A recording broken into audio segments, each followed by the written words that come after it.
So Fede, ETA conducted an experiment where they called 1025 police stations la in South Africa, and the experiment was done for 10 days. So upon doing this experiment, the findings were very unsettling, scary at most. So kulama police station ay 1025 abafonelile, only 454 answered their calls, meaning 575 police stations did not answer calls, which is 56% police stations, while in South Africa do not answer calls wabo. Only 44% did answer their calls. They claim ukuthi the issue was Wi-Fi and connectivity, where amaphoyisa had to rely on their personal cell phones to answer calls. That thing is very scary and very, very unsettling. Limpopo had the worst response rate. Bafonela police station I-87 eLimpopo and 78 police station abawaphenduli amafoni, followed by Free State. Then firstly, they don't have Wi-Fi connectivity and amaphoyisa have to rely on their personal cell phones to answer emergency calls.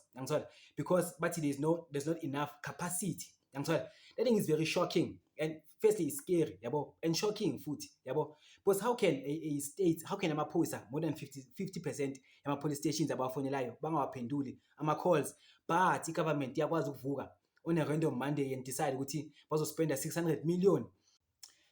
This shows ukuthi the issue is not funding but ama-priorities. I-government ayikwazi ukuprioritize ama-citizens on a daily basis, but iyakwazi ukuvuka on a random day decide ukuthi spend 600 million in a particular day. And again, the government must do whatever it takes to ensure that the country does not fall into instability. It has a right to do that. It must ensure that the country is stable. But on a daily basis, bafethu hlezi siba nenkinga of crime. I-GBV is still an issue namanje. Just because abantu are focusing on migration doesn't mean ukuthi i-GBV ayisayenzeki.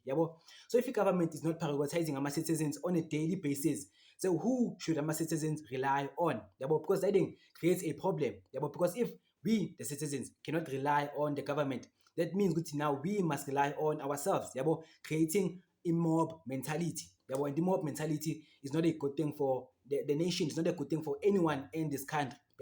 So the government must learn to prioritize the citizens.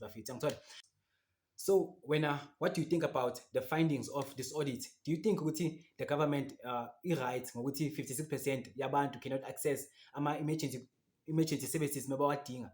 And what do you think should be the step forward? Like, what should we, the citizens, do, and what should the government do to meet us halfway?